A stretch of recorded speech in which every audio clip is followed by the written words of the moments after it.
This little bike has grown on me a lot in the few months I've had it.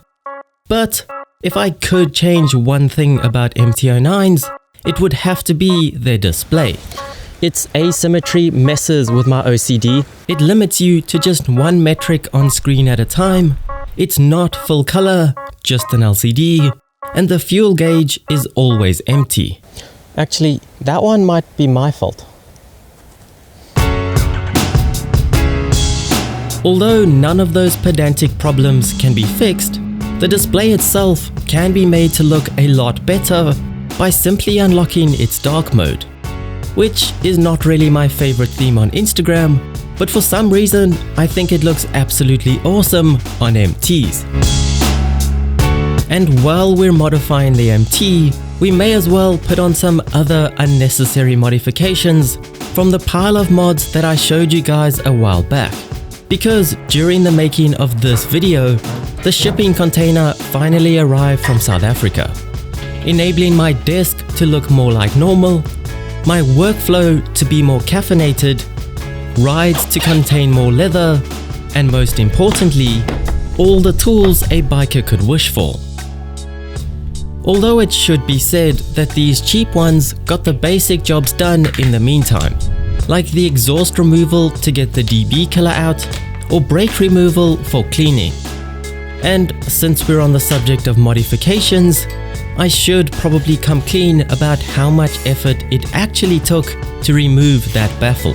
It took around 2 days of fiddling, unlike the split second that the exhaust video made it seem.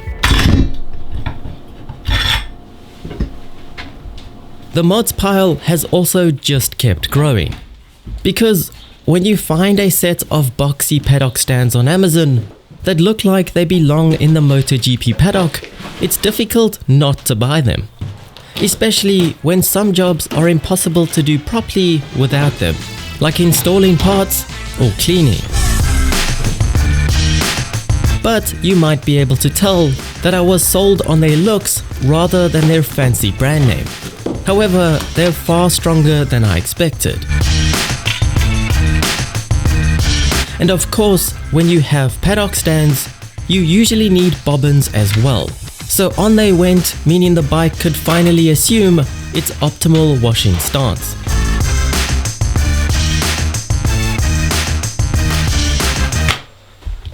A few weeks later, this package arrived from ColorClusterz, and Operation Dark Mode was a go.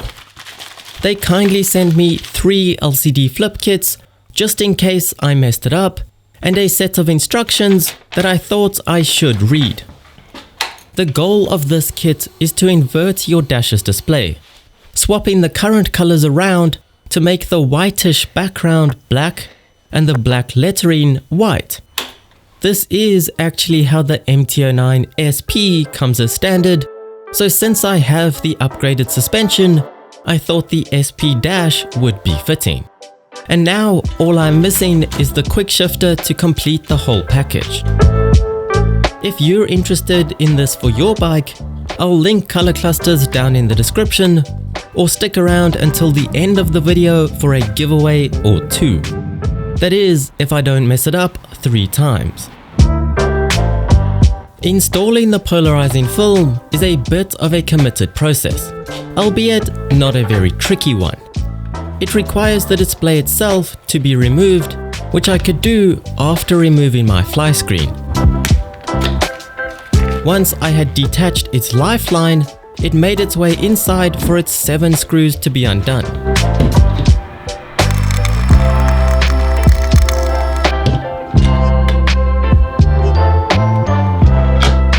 The innards look like a 90s video game, but in reality, it's even more basic than that. The next step was to peel off the stock polarizing film, and this is the point of no return.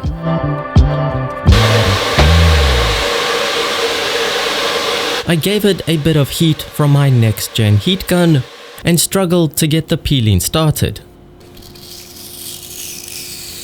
The peeling process feels rather destructive, and even with an optional 3 attempts, I was still anxious.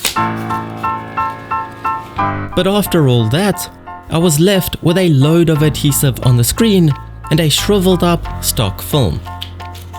Unfortunately, all that adhesive had to come off before the new film could be applied, and it was a painstaking process involving elbow grease and an interesting mix of ingredients, not excluding WD-40.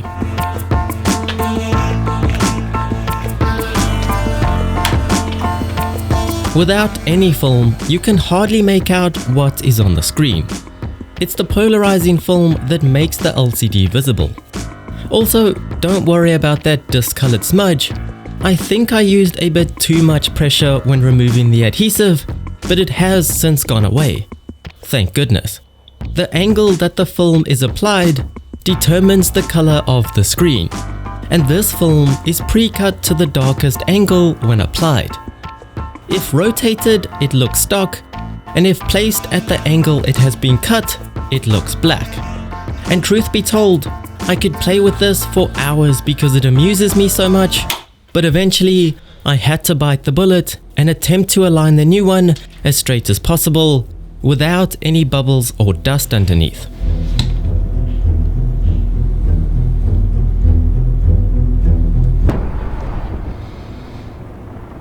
The cheeky thing stuck to the screen before I was ready, but somehow it was actually in the perfect spot. There were 2 stubborn bubbles to contend with, of which I'm not quite sure who won the battle. But finally I peeled off the protective layer, put it back in its housing, and back on the bike it went to be appreciated in all its SP imitating glory. However, before I could take it for its first test ride, there were a few more parts that have been teasing me to be installed. First are those rear foot pegs and horrible brackets for the saddlebags that came with the bike. I wanted to remove the rear pegs in hopes of making that little tail look a bit higher and a bit more aggressive.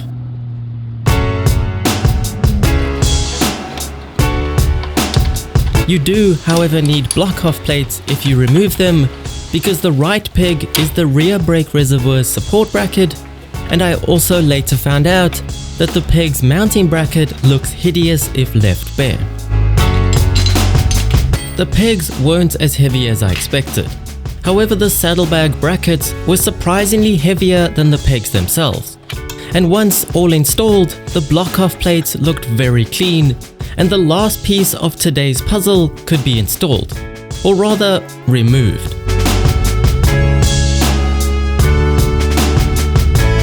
The probing mirror stalks that I can't actually see much out of were removed, along with the stock bar ends, and replaced with a set of Oxford round bar end mirrors that I've used before and know how good the visibility is out of them. Which meant now it could finally go for its maiden ride as a better, lighter and faster MT-09. All just exactly the same. However, I can't stop staring at the new dash, and I think that it suits the darker theme of the bike very nicely, and obviously because the SP model comes exactly like this, no less legible. And lastly, the missing mirrors always make a bike feel a lot more nimble, as I almost missed my turn.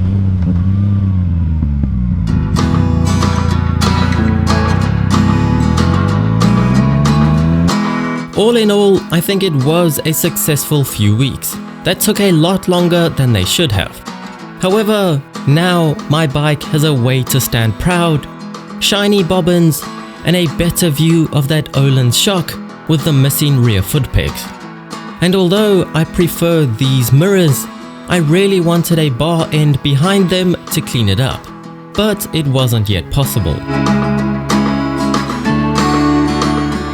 I absolutely love the main attraction that is the dark mode dash, and since I was able to install it correctly the first time, I now have 2 ColorClusterz LCD Flip kits left over.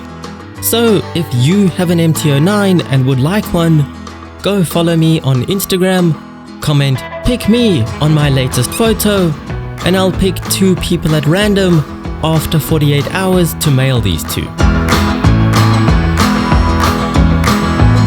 But anyway, subscribe to see the rest of the mods pile installed.